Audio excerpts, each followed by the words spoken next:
Hello, j'espère que vous allez bien. Je suis très contente de vous retrouver dans cette vidéo parce qu'on va parler d'un salon que j'ai adoré. Il s'agit du salon de l'Escargot Noir à Sens.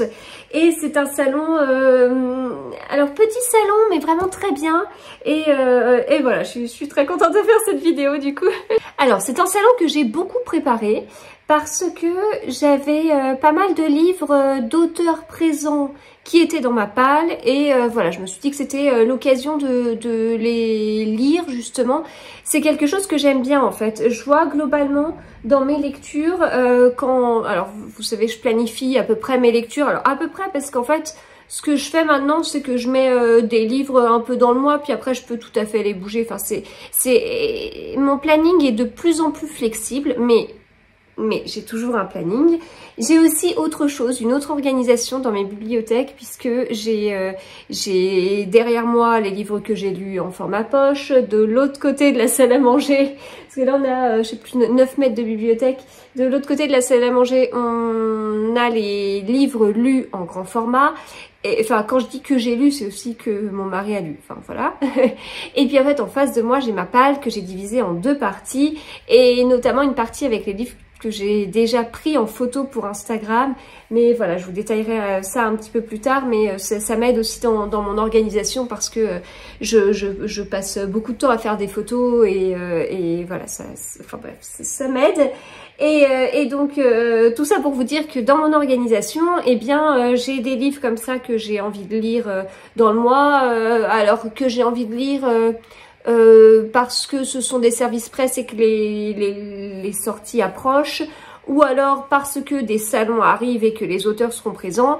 Et si je suis à peu près à jour dans tout ça, ou alors que j'ai un petit trou à un moment, et ben je vais piocher dans les livres que j'ai à lire et où les photos sont déjà prêtes. Voilà. Mais du coup, quand je prépare un salon, eh bien, je vais sur la page, le site internet du salon, je regarde tous les auteurs présents, je note moi sur mon petit fichier Excel. Donc j'ai mon planning du mois et en fait en dessous, dans la même colonne, je note le salon, la date du salon, les auteurs que j'aimerais bien voir. Parfois il y a des auteurs que j'ai envie de voir, mais je suis à jour dans leurs livres, mais c'est pas grave, je note quand même. Donc je note toute la liste des auteurs, puis je mets une couleur quand j'ai rien à lire. Voilà, je suis à jour, ce serait juste, c'est juste intéressant de savoir que cet auteur sera là. Ou alors, je mets, donc là, enfin, je change un peu tout le temps mon code couleur. Je mets en vert les auteurs que je compte voir, mais j'ai pas d'action à faire dessus. et je mets d'une autre couleur qui change un peu à chaque fois les auteurs que j'aimerais lire avant. Et s'il y a un auteur que j'aimerais lire avant, c'est parce que j'ai déjà un livre de lui dans ma palle. Sinon, c'est un auteur que je compte voir et je compte acheter un livre là-bas. Donc voilà. Pareil, je note le nom de l'auteur, je note qu'il faut que j'achète des choses pour le découvrir, mais moi, j'ai rien de particulier, j'ai pas d'action de mon côté. Et donc là, sur l'Escargot Noir, en fait, quand j'ai fait ma liste comme ça, je me suis rendu compte qu'il y avait beaucoup d'auteurs alors soit que j'avais envie de découvrir, j'en avais fait une vidéo dédiée justement il y a pas très longtemps, un épisode de podcast qui doit être le 83 je crois, avec les auteurs de polar que je venais de découvrir. Et puis il y avait aussi des auteurs que j'avais déjà lus mais que je voulais continuer à découvrir, et voilà, donc j'avais toute ma liste et puis j'ai lu, j'ai dévoré des polars et thrillers pendant quelques jours. Ça allait assez vite, puis voilà, le mois de mai était tellement fait de jours fériés et compagnie que j'ai eu quand même pas mal de temps pour la lecture, et c'était trop bien. Et donc j'ai vraiment eu l'impression d'avoir préparé ce salon comme rarement j'ai pu le faire. Et en fait, salon avec un petit nombre d'auteurs, mais beaucoup que je voulais voir, et du coup je trouvais ça hyper précieux en fait. Enfin oui, beaucoup d'auteurs que j'avais très envie de voir, et je fais le point sur d'autres salons qui arrivent. Et ben j'ai pas tout à fait le même enthousiasme en fait. Là vraiment j'avais ce côté où je voulais vraiment, il y avait vraiment des livres que j'avais très envie de lire, et c'était l'occasion de les lire, et c'était trop bien. Et du coup tout ça, bah après ça s'est transformé sur place en des échanges super intéressants, super précieux. Et donc ce salon qui est un petit salon qui se passe voilà, en province. En même temps, qu'avons-nous comme salon en région parisienne? Pas beaucoup de choses, mais voilà, un petit salon. Ce petit salon, pour moi, ça devient un salon que j'ai très envie de refaire et un chouette salon. Et en fait, je me dis que les petits salons comme ça de Polar, il y en a beaucoup. Il y en a beaucoup. Je pense à Noir-sur-Ormesson, alors pour le coup en région parisienne. Il y a le Coquelicot Noir à Nemours, c'est 2 salons où je suis déjà allée, donc voilà, je peux en parler, mais j'en vois passer beaucoup d'autres. Mais en fait, du coup, ces petits salons Polar, eh bien, je vais y faire davantage attention parce qu'en fait, je les apprécie beaucoup, ces salons. Pas grand monde et des affiches pas mal du tout. Et voilà, c'est plutôt chouette en fait, c'est vraiment plutôt chouette. Sachant que cette année, il n'y a pas Saint-Maur, c'est quand même... parce qu'en fait, c'est vrai qu'à Saint-Maur, pour moi, ça faisait moins loin que d'aller à Sens, par exemple. Mais... et on se retrouvait du coup dans une grande tente Polar, comme l'année dernière, avec énormément d'auteurs. Trop bien. Et voilà, c'était très très chouette, mais comme cette année il n'y a pas, et puis ce qu'ils ont préparé là qu'il y aura à Saint-Maur le 17 et 18, les 17 et 18 juin, c'est quand même une version dégradée de Saint-Maur, c'est pas Saint-Maur en poche, c'est autre chose, ça se voit, il y a des auteurs qui seront là que le samedi, il y a des auteurs qui seront là que le dimanche, voilà, donc c'est quand même pas du tout pareil, mais du coup je vais vraiment avoir comme ça une petite attention particulière pour ces petits salons. On m'a demandé comment j'étais au courant de ces salons-là. Et ben en fait sur Instagram, je suis pas mal d'auteurs que j'apprécie.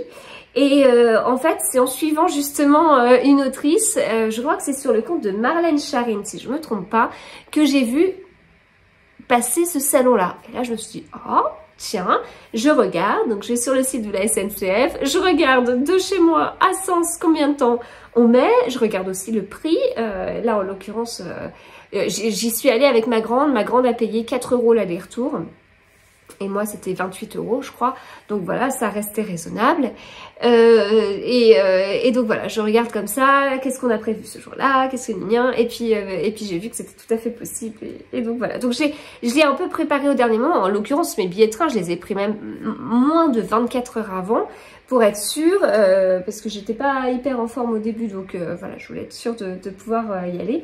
Et donc voilà comment ça s'est organisé. Et puis vraiment ce côté très... Enfin... bonne préparation en fait du salon, ça a changé pour moi beaucoup de choses et les échanges que j'ai eus avec les auteurs étaient d'autant plus précieux et voilà, j'avais lu un livre d'eux moins d'une semaine auparavant, donc j'ai pu en parler et c'était trop bien. Voilà, mais je vais vous parler de tout ça. Bon, j'avais aussi noté des auteurs juste pour faire un petit coucou, comme Christelle Duchamp, Olivier Bal, Alexis Leipsker. Bon, Olivier Bal, je suis pas tout à fait à jour, il me manque Méfiez-vous des anges, mais bon, voilà, c'est des auteurs que j'apprécie voir, etc. Et puis voilà, enfin bon, avant de passer au salon, on est entre une petite parenthèse parce que ça rejoint ce que vous avez vu dans les vidéos. En fait, on est arrivé le matin, le salon commençait à 14 h, on était tout à fait au courant. Mais ma grande avait bien envie de se balader dans la ville avant, donc c'est ce qu'on a fait. On a fait le centre-ville qui était vraiment chouette. On a déjeuné en terrasse, mais première fois de l'année quoi, parce que ça y est, l'été est là. Enfin, ce mois de mai a été dingue puisqu'on a eu l'automne et l'été dans le même mois. Donc déjeuner en terrasse, extra, enfin voilà. Ça c'était chouette en plein soleil et tout. On était très bien, on a même limite un peu chaud. Et puis en fait on n'était pas loin des auteurs en plus, enfin, parce qu'on était, il y avait une grande place avec le marché couvert où le salon avait lieu et on a déjeuné pas loin et dans la brasserie la plus proche et on a vu pas mal d'auteurs autour de nous et tout, des grandes tables d'auteurs et c'était très chouette, ça nous mettait déjà dans l'ambiance. Puis ensuite, on s'est à nouveau baladé avant d'arriver à 14 h devant. On a fait la queue. Il y avait pas mal de personnes qui faisaient la queue, donc peu de monde à l'intérieur, mais voilà, ça faisait quand même une longue file à l'extérieur en attendant que ça ouvre. Et ensuite, c'était parti, on a pu faire ce salon. Comme j'avais vraiment bien préparé les choses, j'avais bien sur mon téléphone la petite liste avec les auteurs que je voulais voir et pour chaque auteur ce que je voulais faire. Alors soit c'était juste faire un coucou et j'avais rien à acheter parce que j'ai tout, rien à lire, etc. Voilà, rien de spécial. Soit il y avait les auteurs eh bien, pour lesquels j'avais déjà emmené un livre. Soit il y avait des auteurs chez qui je voulais acheter un livre et j'avais même été plus loin parce que j'avais même préparé le livre que je voulais acheter, notamment pour Jacques Sausset parce que je sais qu'il a une série de livres avec un enquêteur récurrent et en fait en faisant mes recherches, il y en a 8 des tomes. Et je voulais à tout prix le premier. À chaque fois que je vais le voir en salon, il me dit bah non, j'ai plus le premier, maintenant je l'ai pas. Il y en a que très peu, ils se vendent plus, donc j'ai été regarder effectivement, j'ai cherché, impossible de le trouver, etc. Donc j'ai noté le titre du premier. Si je le voyais par hasard, je le prenais. Hein, sinon c'est pas grave, j'avais un plan B et tout, mais voilà, parce qu'en fait à chaque fois. Enfin notamment Jacques Sausset, je vais le voir, je lui demande le premier, il me dit je l'ai pas, je suis d'accord, qu'est-ce que vous avez en one shot, et il me décrit chacun de ses one shot, et puis ensuite je choisis comme ça et je me dis c'est pas possible, même s'il se souvient pas de moi, je l'ai pas vu non plus 50 000 fois, mais je vais pas lui demander encore une fois de redécrire ses one shot, c'est bon, je l'ai déjà fait 2-3 fois, donc voilà, c'est pas grave, je prépare ça avant, ce sera plus efficace. Voilà. Et donc quand on arrive, ma grande elle me dit bah alors on commence par qui? Je dis bah écoute je sais pas on fait dans l'ordre. Elle me dit bah attends, tu veux pas commencer par Bernard Minier? Elle me dit parce que c'est quand même celui qui aura le plus de monde donc il faut qu'on commence par Bernard Minier quoi. Enfin elle me dit d'habitude c'est ce que tu me dis. Je dis mais oui tu as raison. Donc on arrive, hop on a foncé sur le stand de Bernard Minier qui est arrivé quelques minutes après, il y avait juste quelqu'un devant nous. Et voilà, et donc je suis arrivée, j'ai vu Bernard Minier qui me dit mais vous êtes partout? Bah oui, je suis partout, mais bon, si vous voyez bien que par chez nous, puisqu'il habite pas loin de chez moi, par chez nous il n'y a rien, donc on est quand même obligé de... voilà, donc on a discuté de ça, on a discuté de son dernier livre, j'en avais déjà parlé avec lui au Quai du Polar, puisque je l'avais déjà lu à ce moment-là, mais il n'était pas encore sorti, donc voilà, c'était assez intéressant de discuter avec lui des retours qu'il avait pu avoir, parce que justement, il apprenait quelques retours, donc voilà, c'était intéressant. Et puis je lui ai acheté le dernier livre de lui que je n'ai pas. En fait, j'en ai un dans ma palle qui est son autre one shot, qui est Putain d'histoire. Il me semble. Est-ce qu'il y a la liste? Une putain d'histoire. Voilà, qui a eu le prix du meilleur roman francophone du festival Polar de Cognac. Et donc celui-ci, bah, c'est le seul que je n'avais pas. Voilà, Aime le bord de l'abîme. En plus, vous avez été plusieurs à me le conseiller par rapport au sujet traité dans ce livre. Donc voilà, j'ai hâte de le lire. Petit pavé parce que Bernard Minier écrit des petits pavés, 630 pages. Mais voilà, très chouette d'échanger avec lui. Je me dis à chaque fois, il y a un an, je l'avais jamais vu, je l'avais jamais rencontré. En un an, je l'ai vu de nombreuses fois et c'est super précieux. Enfin voilà, pour moi, c'est toujours un plaisir de le voir, d'échanger. Et puis voilà, il a écrit une série avec un de mes enquêteurs préférés, quoi. Enfin, moi, je suis totalement fan de Servaz, de sa personnalité et tout. Et j'en lis des policiers, des thrillers. À chaque fois, je m'attache aux personnages principaux. Mais là, Servaz, pour moi, il est particulier. Vraiment... voilà, il détrône pas Hercule Poirot, on est d'accord. mais voilà, Servaz pour moi c'est vraiment l'un des enquêteurs que je préfère. Il a une personnalité tellement sensible enfin oui, bon bref, je vais pas vous refaire le truc, mais j'apprécie énormément. Voilà. J'ai vu Jacques Sausset, donc justement, je me disais ce qu'il y a et tout. Puis ma grande, elle me dit, bah attendons la file, je vais aller jeter un coup d'œil, puis je te dis. Et elle me dit, oui, c'est bon, il a de sinistres mémoires. Parfait, donc du coup, je le prends et tout, c'est exactement c'est le titre que j'avais sur ma liste, etc. Donc parfait. Donc je lui dis justement, je lui dis, ben voilà, il me dit, vous savez, j'en ai pas beaucoup, c'est les derniers tomes que j'ai chez moi, à chaque salon j'en amène un petit peu. Là en l'occurrence on était en début de salon, donc nickel, tous les tomes n'avaient pas été pris. Voilà, et puis bah en fait les tomes suivants sont disponibles chez Livre de Poche, mais pas du tout les premiers tomes, donc bon, voilà, ce qui ne s'explique pas lui-même en fait. Et donc là c'était, enfin, on échange un peu, puis je lui dis oui parce que moi j'ai vraiment envie de commencer votre série, et donc je suis très contente d'avoir trouvé, bah voilà, le tome 1 quoi. Il me dit non. non, ce n'est pas le tome 1. Ah, mince, pourtant j'avais justement bien préparé les choses, j'avais regardé sur Babelio quel était le tome 1, etc. Ce n'est pas le tome 1. Et donc du coup, il me donne son marque-page, voilà, et il me dit là, vous avez ma série justement, et non, vous les avez dans l'ordre, et le tome 1, c'est Colère Noire. Ok, alors il me semblait qu'il n'était pas évident à trouver, justement en plus sur le stand, le fait qu'il soit en grand format et pas en poche, ça m'a fait un peu, voilà, je me suis dit, il doit y avoir une raison. Je dis, ok, bah écoutez, je prends les deux. Comme ça, c'est bon. Je les ai, j'ai les 2 premiers tomes. En plus, je dois le revoir à d'autres salons prochainement. Donc voilà, je vais les lire rapidement. Et puis voilà, je vais continuer après cette fameuse série. Donc, le premier, c'est Colère Noire. Le second, c'est De sinistres mémoires. Alors, édité chez les nouveaux auteurs.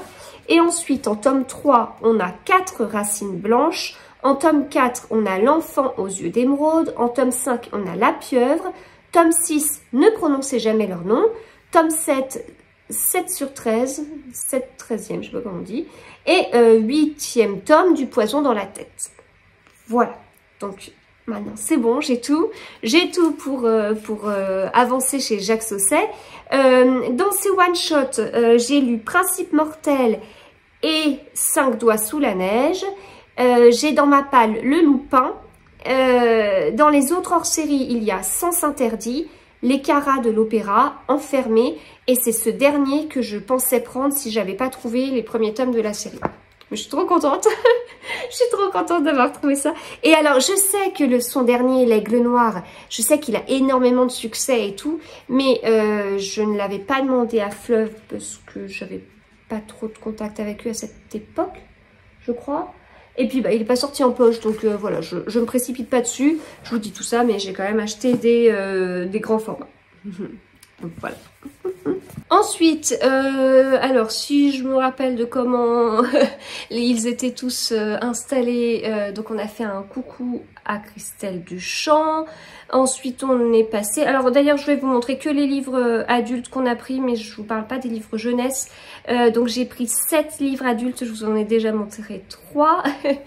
Et on en a pris 7 pour les enfants, dont 5 pour ma grande, 1 pour mon fils et 1 pour ma dernière. Et des chouettes livres, hein, notamment un livre sur Agatha Christie. Mais vous avez dû les voir dans les petites vidéos juste avant, un livre sur Agatha Christie pour ma grande. Pour ma dernière, une histoire, les enquêtes d'Agatha, ou Miss Agatha, chez Larousse Jeunesse, qui est librement inspirée de la vie d'Agatha Christie. Voilà. Donc parfait, écoutez, j'essaye de les mettre dans le bain, hein. Et puis voilà, ma grande a trouvé pas mal d'autres livres, mais c'était en fait, il y avait une grande table jeunesse et il y avait un auteur jeunesse qui dédicaçait, donc ma fille a pu échanger avec lui. En plus, bah, elle a été attirée par la couverture. En plus, ça met en scène des élèves qui sont en 6e comme elle, et l'auteur a un fils qui a justement l'âge de ma grande. Donc voilà, c'est hyper intéressant. Mais bon, mis à part ça, et vous pouvez retrouver tous les livres jeunesse connaissent en début de vidéo, c'était quand même principalement pour moi qu'on y allait. Bon, ça fait plaisir à ma grande et tout, puis voilà, on ne fait pas que ça quand on va à des salons, mais voilà, il y a tout, il y a le voyage, il y avait l'avant et compagnie et compagnie. Et donc, je crois qu'ensuite, c'est Marlène Schiarine qu'on a été voir. Donc Marlène Schiarine, je venais justement de la découvrir avec Tombe les anges que j'avais pris à Noir-sur-Ormesson. Et là, bah, j'hésitais en fait entre Inconditionnel et Léonie. Elle m'a fait un résumé des deux. En fait, moi, j'avais noté un autre livre qui n'était pas là. Voilà, du coup, j'ai pris Léonie, que j'avais énormément vu passer en grand format. Et voilà, ça me tente bien. Il est globalement fin, un peu plus de 300 pages.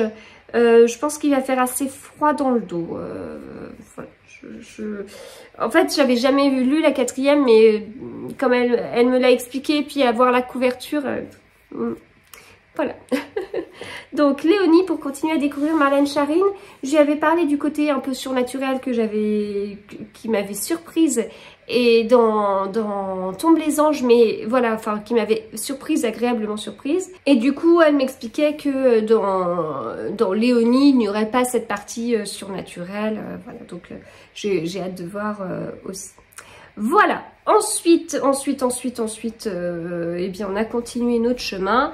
Et donc Bernard Mignot était le parrain de cette édition de l'Escargot Noir. Et la marraine, c'était Céline Dangean. Donc j'avais lu Matrice juste avant, qui était le seul livre que j'avais d'elle dans ma palle. Je vous en ai parlé justement dans mon épisode de podcast 84. Et j'ai pris là La fille de Cali. Alors c'était intéressant en fait parce que voilà, je lui ai expliqué que j'avais lu Matrice après avoir lu Précipice, que j'avais adoré Précipice. Alors bon, ça m'embêtait un peu de lui dire, mais elle était ravie de savoir que, enfin, contente que le dernier plaise en fait. Enfin voilà, donc bon, tant mieux, tant mieux. Et du coup, bah, elle avait déjà, enfin. Je lui avais déjà dit que voilà, j'avais lu le tome 2 avant de lire le tome 1 et que ça m'embêtait un peu, et elle m'avait dit oui mais le tome 1 c'est pas vraiment un tome 1, et donc maintenant que je l'ai lu, j'ai pu lui dire oui, je suis d'accord effectivement avec ce que vous disiez, parce que lire le tome 2 avant, ça m'a pas gêné parce que je pensais que dans le tome 1 on aurait vu beaucoup plus de liens entre les personnages que ça, et c'était pas le cas, etc. Et elle m'a dit oui, c'était une volonté de sa part pour éviter de faire comme dans sa série précédente. Ah, mais allons voir la série précédente. Bon, c'est ce que je comptais faire de toute façon. Donc voilà, j'ai pris La fille de Cali, qui est le tome 1. Et en fait, j'hésitais entre celui-ci et Le Cheptel. Mais j'ai vu, mais pareil, dans ma préparation pour ce salon, je me suis rendu compte que Le Cheptel, c'était un tome 2, justement. Alors que je le voyais beaucoup passer, donc je croyais que c'était un one-shot, mais pas du tout. Et donc voilà, le tome 1, c'est La fille de Cali. 700 pages, et on va faire la connaissance, je vais faire la connaissance, parce que vous la connaissez peut-être, donc je vais faire la connaissance d'Héloïse Bouquet, qui est jeune capitaine de gendarmerie, ce qui est très rigolo, parce que Louise, qu'on voit dans Matrice et Précipice, elle est pas jeune. Voilà, elle a la cinquantaine, ce qui était très chouette aussi, et donc c'est marrant parce que ça veut dire deux héroïnes différentes. Voilà, quand la haine d'une mère pousse à la folie. Ok, La fille de Cali. On a continué notre petit bout de chemin, on a fait un coucou à Alexis Leipsker, j'ai été voir Anouk Schutterberg. Alors j'avais déjà Bestial parce que je l'avais reçu de Pocket en service presse, mais il n'était pas dédicacé, donc je l'ai amené, j'ai pu le faire dédicacer. J'ai pu lui parler de vive voix du précédent, Jeu de peau, que j'avais beaucoup aimé, ce que j'avais bien aimé, etc. Et voilà, le côté... il y a un côté dans son livre artiste, mais en fait mêlé quelque part à un petit côté énigme, mais presque dans le sens un peu mathématique et tout, et c'était très chouette et je m'y attendais pas du tout. Et là en fait, elle m'a dit des choses, elle m'a décrit 2-3 trucs, et je me suis dit ah ok, on repart dans la même chose. Et puis en plus ces personnages ils sont très chouettes, notamment elle a le personnage de Lucie qui dans le tome 1, enfin et voilà, assez particulière, mais enfin bon, bref, que j'ai beaucoup aimé, donc je suis très contente de la retrouver. Voilà, donc super contente d'avoir pu échanger avec elle et tout. Enfin, c'était hyper intéressant. Enfin, ensuite, j'ai échangé avec Ophélie Cohen. Donc, j'avais lu Héloïse pour ce salon. Et vraiment, ça a été... Mais d'ailleurs, ah mais oui, je suis en train de me rendre compte que je l'ai... Oui, je l'avais pas emmené, alors qu'il n'est pas dédicacé. Oui, bon, c'est une erreur de ma part. Bref, il faudrait que je l'amène à un autre moment pour le faire dédicacer. Mais en tout cas, vraiment, échange hyper précieux. Ça a été... ça a été une très chouette rencontre, en fait. Enfin, vraiment... pouvoir échanger avec elle sur ça. Elle m'a repris, elle m'a montré, enfin le dernier chapitre en me disant comment moi je l'avais interprété parce qu'il y avait 2 lectures possibles. Elle m'a décrit les 2 lectures. Enfin, vraiment c'était, ouais, j'ai beaucoup aimé. J'ai beaucoup aimé. C'était, ouais, enfin vraiment. C'était très chouette. Enfin voilà, ça fait partie des rencontres qui pour moi sont très précieuses. C'est aussi pour ça que j'aime faire des salons. Enfin voilà, donc trop bien, trop bien. Mais mince, je m'en veux de pas avoir pensé à emmener Héloïse. J'arrête pas de vous dire que je l'ai vachement bien préparé mon salon. Il y a une petite faille quand même, hein. Il y a un petit truc petit souci quand même. Bref, on a continué, on est arrivé sur le stand de Jack Giaccoli, que j'ai découvert récemment avec La Détresse des Roses, qui était déjà dédicacé. J'avais prévu de lui prendre celui-ci, Entre le paradis et l'enfer. Donc il y avait 2 livres sur son stand, il y avait celui-ci et La Détresse des Roses. En fait sur Babelio, moi j'en avais vu un autre. La personne devant moi justement en avait un autre en grand format. Et en fait en attendant, j'ai pris ce livre, j'ai regardé rapidement la 4e. Et donc c'est mis, ce livre est initialement paru sous le titre La Catabase. Voilà. Donc en fait c'est le livre que la personne avait avant moi. Donc moi qui croyais que Jack Giaccoli avait 3 livres, non pas du tout. Il en a écrit 2. C'est juste qu'il y en a un qui a 2 noms différents entre le grand format et le format poche. Incroyable rencontre. Enfin on a échangé vraiment longtemps. Ça... hyper intéressant, il a un humour au top, hyper sympathique, c'est très intéressant. Enfin voilà, parce que dans La Détresse des Roses, il y a plusieurs choses qui que j'avais envie de lui dire, des questions que j'avais envie de lui poser, parce qu'on se retrouve avec une note de l'auteur au début du livre, un prologue qui n'a rien à voir avec la suite du livre, enfin rien à voir. Ouais, c'est vraiment une entrée en matière, donc ça fait un peu 2 entrées en matière. Et puis, enfin voilà, j'avais vraiment pas mal de choses à lui dire, pas mal de questions à lui poser. On a pu échanger sur tout ça, vraiment génial quoi, génial. Donc un immense merci à lui d'avoir pris le temps. Et moi, du coup, j'ai très hâte de lire celui-ci. C'est vrai que les rencontres avec les auteurs, c'est tellement précieux pour moi et voilà, enfin ça. J'aime bien savoir qui est derrière le livre en fait que je lis et voilà. Alors à jouer à ce jeu-là, tout ça, eh bien ça fait que je lis beaucoup d'auteurs francophones. J'allais dire d'auteurs français, mais là il y a Marlène Schiarin qui vient de Suisse, il y a Jack Giaccoli qui vient de Belgique, donc beaucoup d'auteurs francophones. Principalement des auteurs francophones et principalement des auteurs qu'on retrouve sur les salons. Ce qui fait que je ne lis pas du tout de tout. Je lis quand même quelque chose de très ciblé hein, au final, hein, parce qu'on ne voit pas tous les auteurs francophones sur les salons. Et puis, voilà, peut-être par la suite aller un peu plus vers des auteurs étrangers, mais j'ai prévu quelque chose pour cet été qui m'obligera à le refaire. Et quoique ce sont aussi des auteurs étrangers que j'ai déjà vus en France, mais dans des salons justement. Bon. Bref, voilà, c'était une petite réflexion que j'avais ces derniers temps sur tout ça. Et puis à la fin, eh bien, je voulais partir avec un livre découverte, voilà, d'un auteur, d'une autrice que je ne connaissais pas pour tenter le coup, voir ce que j'en pensais, si ça allait me plaire ou pas, et puis si ça allait me plaire, ça allait être trop bien parce que ça me fait un super souvenir après le salon. Si ça me plaît pas, c'est pas grave. Voilà. Et donc, du coup, je vais partir à la découverte de Gaëlle Perrin-Guillet avec Oh le cœur. Voilà. Donc, qui est un thriller. Alors, la maison d'édition, Tayurnada Édition. Et donc c'est un one shot. L'autrice a aussi une série historique qui a l'air pas mal. J'ai hésité, mais non, je me suis dit que j'allais prendre plutôt ce one shot. Voilà, oh le cœur. Je vais m'arrêter là. Vous l'avez compris, ce salon était vraiment extra. J'ai passé un super bon moment, c'était trop bien. Je surveillerai la prochaine édition. Puis voilà, je vais continuer à surveiller un peu tous les posts des auteurs que j'apprécie pour savoir où est-ce que je pourrais les retrouver. Mais le mois de juin est déjà bien plein, avec pas mal de salons, pas mal de choses par rapport à la fin d'année hein, pour les enfants.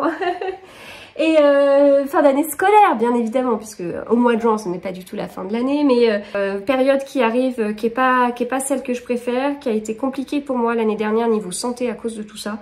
Donc je prends aussi le temps, j'ai pris beaucoup de temps pour me ressourcer sur le mois de mai. J'ai été trop marquée de ce que j'ai vécu l'année dernière, donc pour anticiper tout ça, et voilà, donc ce qui fait que j'ai énormément lu au mois de mai, énormément, et donc voilà, à suivre. J'espère en tout cas que cette vidéo vous a plu, et si vous avez rencontré certains de ces auteurs, n'hésitez pas à me le dire. Si vous avez des dates de salon prochainement où vous comptez aller, n'hésitez pas aussi à les donner en commentaire, ce sera toujours intéressant d'avoir quelques dates ici. Voilà, et bien à très bientôt, et d'ici là, bonne lecture.